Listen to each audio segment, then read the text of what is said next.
अष्टावक्र अब राजा जनक को अपने स्वरूप का बोध कराते हैं। कहते हैं, न पृथ्वी न जलम न अग्निर न वायुर द्यौर न वा भवान एषाम साक्षिमाणम आत्मानम चिद रूपम विद्धि मुक्तये। अर्थ है इसका, तू न पृथ्वी है, न जल है, न अग्नि है, न वायु है, न आकाश है। मुक्ति के लिए अपने को इन सबका साक्षी चैतन्य रूप जान। राजा जनक का पहला प्रश्न है कि ज्ञान कैसे प्राप्त होगा। अष्टावक्र पहले ज्ञान की अनिवार्य शर्त वैराग्य की व्याख्या करने के बाद जनक को अपने निज स्वरूप का बोध कराते हैं। वे कहते हैं, मनुष्य शरीर मात्र नहीं है, वह तो चैतन्य आत्मा है। आत्मा ही उसका वास्तविक स्वरूप है, वही सम्राट है। यह शरीर मन बुद्धि आदि उसके भृत्य हैं, नौकर हैं, जो उसके आदेश अनुसार कार्य कर रहे हैं। ये चूंकि स्थूल है, इसलिए इनका प्रत्यक्ष बोध होता है। आत्मा सूक्ष्म है, जिसके ज्ञान के अभाव में ऐसी भ्रांति होती है कि मैं शरीर हूं। यही अज्ञान है। अष्टावक्र इसी भ्रांति का निवारण करने हेतु कहते हैं कि तू पृथ्वी जल अग्नि वायु आकाश इन 5 तत्वों से बना भौतिक शरीर नहीं है। ये 5 तत्व भौतिक हैं, अनित्य हैं, नष्ट होने वाले हैं, मृत्यु पर नष्ट हो ही जाएंगे, किंतु तू फिर भी जीवित रहेगा।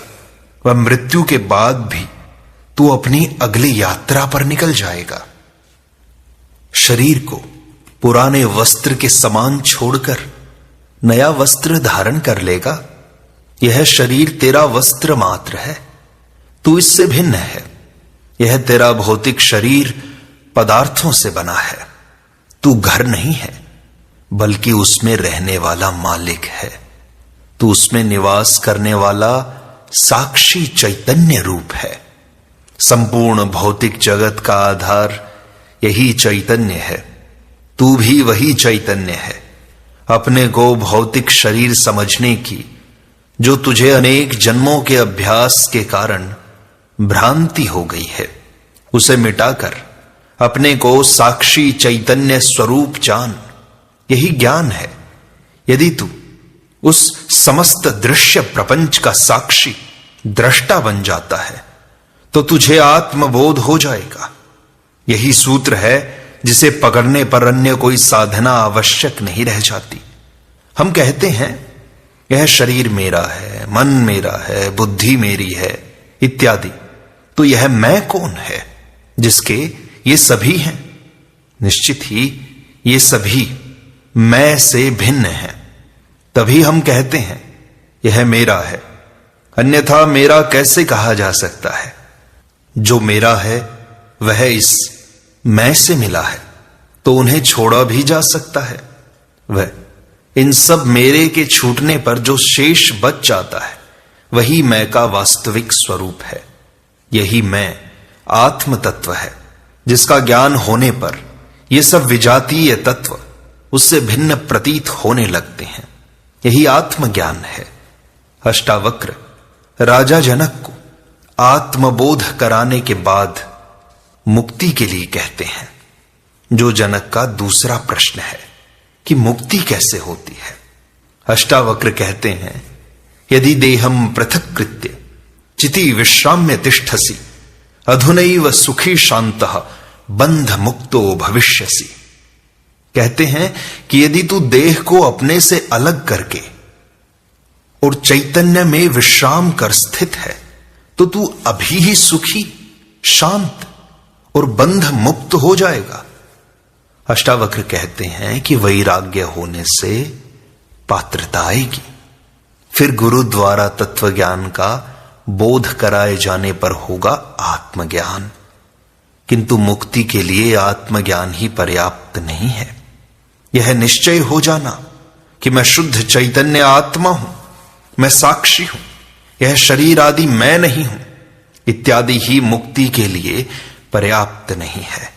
इस आत्मज्ञान के बाद भी यदि शरीर आदि से तादात्म्य बना रहा तो फिर पुनर्जन्म की संभावना बनी रहती है। अतः उसे भी मुक्ति नहीं कहा जा सकता। यह ज्ञान सविकल्प समाधि में भी होता है, जिसमें बीज रूप में सभी संस्कार विद्यमान रहते हैं। उचित वातावरण मिलने पर वह बीज पुनः वृक्ष बन सकता है। उस बीज को भी नष्ट कर देना निर्विकल्प समाधि है, वही मुक्त अवस्था है। अष्टावक्र इसी मुक्ति की बात कह रहे हैं कि तू आत्मज्ञान प्राप्ति के बाद यदि देह से अपनी आसक्ति छोड़कर, उससे तादात्म्य छोड़कर पूर्ण रूपेण चैतन्य आत्मा में विश्राम कर स्थित है, तो अभी तू सुखी, शांत और बंध मुक्त हो जाएगा। अपने शुद्ध स्वरूप आत्मा को जान लेना ही पर्याप्त नहीं है, उसी में निरंतर स्थित रहना है। यही निर्विकल्प समाधि की स्थिति है, यही मुक्ति है। पतंजलि अष्टांग योग में अंतिम स्थिति में समाधि की बात कहते हैं। अष्टावक्र पहले ही वाक्य में जनक को समाधि का ज्ञान करा देते हैं। शरीर और आत्मा के मध्य ऐसे 7 आवरण हैं। योग शरीर से आरंभ करके एक एक आवरण को विधि पूर्वक खोलकर आत्मा तक पहुंचता है। अष्टावक्र सीधे आत्मा का बोध कराते हैं। वे बाकी सभी आवरणों को एक ही साथ नष्ट करने की बात कहते हैं। वे कहते हैं ये सभी आवरण वास्तविक नहीं है, भ्रांति मात्र है। भ्रांति का विनाश बोध से ही संभव है, वहां क्रिया काम नहीं आएगी। आत्मा के साथ अहंकार जुड़ा है, अहंकार से वासना पैदा होती है। वासना पूर्ति हेतु उसे शरीर मिलता है। यदि वासना नहीं है तो शरीर की आवश्यकता ही नहीं थी। योग का केंद्र शरीर है। यदि तू इससे पृथक होकर सीधे आत्म भाव में स्थित हो जाता है तो तू अभी सुखी, शांत व मुक्त हो जाएगा। कितना सार गर्भित तथ्य है। अभी एक क्षण का भी विलंब नहीं होगा। ये वासनाएं, संस्कार, कर्मफल, कर्म भोग आदि कुछ भी बाधक नहीं है। केवल ऐसी स्थिति में स्थिर हो जाना ही पर्याप्त है। जैसे रस्सी में सांप की भ्रांति हो जाने पर उसे प्रत्यक्ष देखने से ही वह भ्रांति मिटती है, संशय मिट जाता है।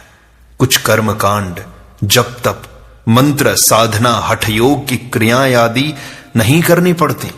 उसी प्रकार अष्टावक्र आत्मबोध ही पर्याप्त मानते हैं, जिससे समस्त भ्रांतियां मिट जाती हैं एवं मनुष्य मुक्ति को प्राप्त हो जाता है। यह मुक्ति कोई स्थान विशेष नहीं है, न इसको प्राप्त करने के लिए कोई वैतरणी ही पार करनी पड़ती है, बल्कि अपनी वास्तविक स्थिति को जान लेना है, जो प्रत्यक्ष दर्शन से ही संभव है। इसी से समस्त ग्रंथियां खुल जाती हैं। ये सभी ग्रंथियां अज्ञान की ही हैं। शिव गीता में भी कहा गया है, मोक्षस्य नहि वासी अस्ति न ग्राम्यांतरम एव वा अज्ञान हृदय ग्रंथि नाशो मोक्ष इति स्मृतः। अर्थात मोक्ष का किसी लोकांतर में, गृह या ग्राम में निवास नहीं है, किंतु अज्ञान रूपी हृदय ग्रंथि का नाश ही मोक्ष कहा जाता है। जो चैतन्य आत्मा में विश्राम कर ठहर गया वही मुक्त है। सभी कर्म शरीर व मन के हैं। जो शरीर और मन के प्रति आसक्ति रखता है उसी के कर्म बंधन का कारण बनते हैं।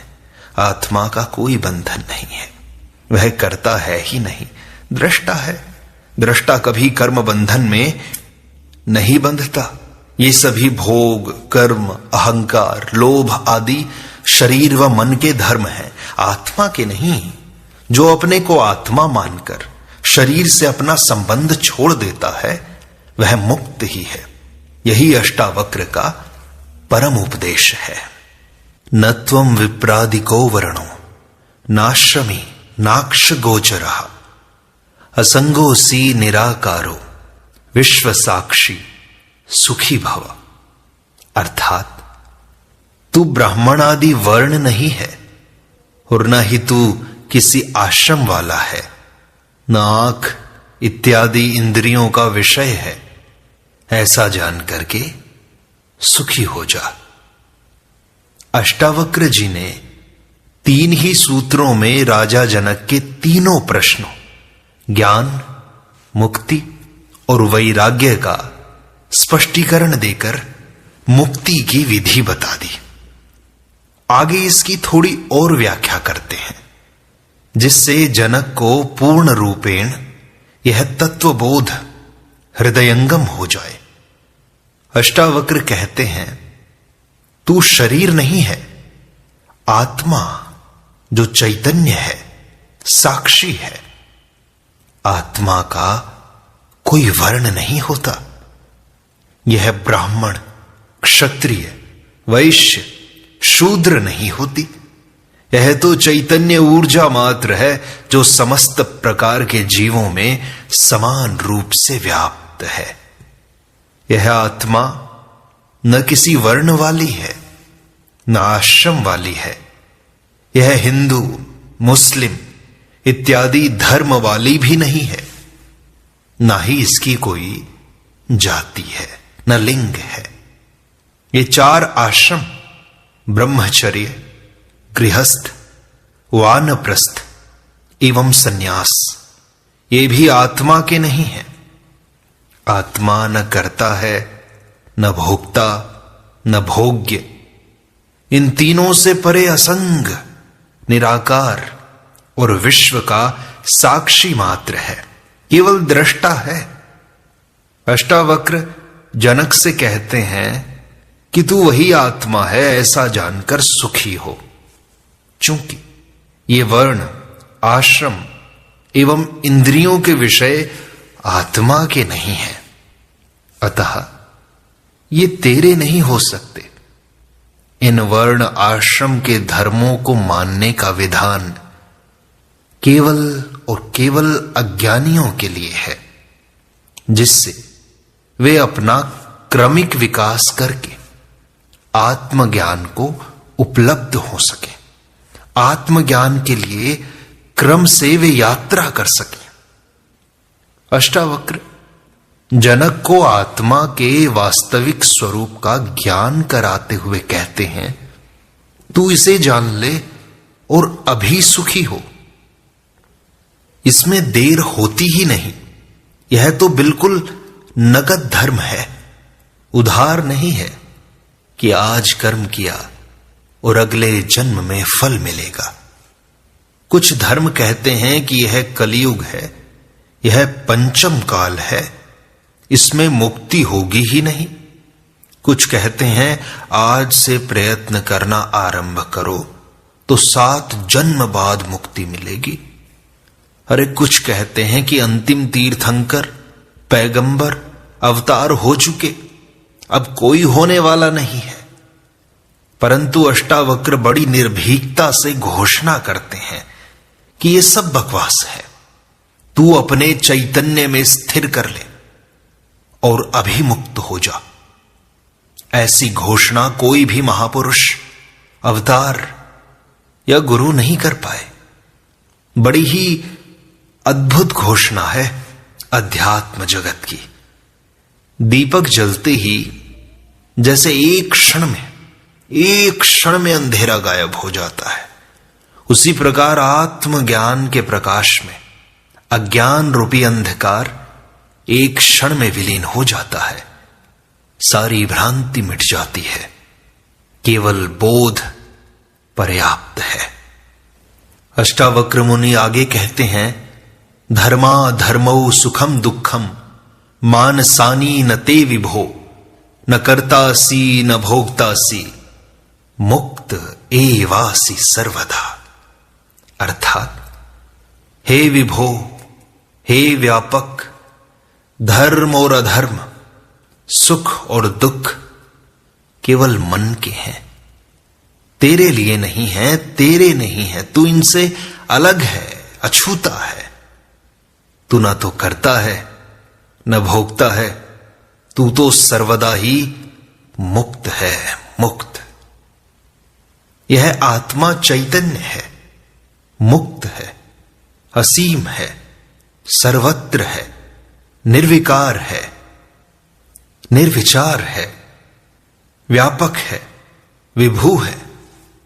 यह किसी बंधन में बंधी ही नहीं है, यह किसी की पकड़ में नहीं है। यह ऐसा नहीं है कि किसी ने इसको बांध रखा हो। शरीर सीमित है, मन बुद्धि सीमित है। आत्मा किसी एक शरीर या किसी एक मन से बंधी हुई नहीं है। यह सारी भिन्नता शरीरगत है, मानसिक है। आत्मगत कोई भिन्नता नहीं है। इसलिए अष्टावक्र राजा जनक को विभो, व्यापक शब्द से संबोधित करते हैं और कहते हैं कि तू शरीर नहीं है, तू तो व्यापक विभू आत्मा है। इसलिए तू सर्वदा मुक्त ही है। यह मुक्ति तेरा स्वभाव है, तेरा स्वरूप है। आत्मा सदा मुक्त है, निर्विकार है, निर्लेप है। और निर्लेप है तो वही तेरा स्वरूप है। निर्लेप का अर्थ होता है जिसमें किसी भी तरह का राग द्वेष लिप्त नहीं है। ऐसी है वो आत्मा, न उसमें कोई राग है न द्वेष है, और वही तेरा स्वभाव है।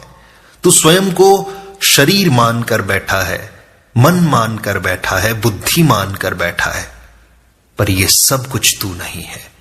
तू तो केवल परम चैतन्य आत्मा है। इसे पाना नहीं है, और यह तो उपलब्ध है ही सर्वदा। केवल जागकर तुझे देखना मात्र है। केवल ग्राहक होकर कोई ठीक से सुन मात्र ही ले तो घटना घट जाती है।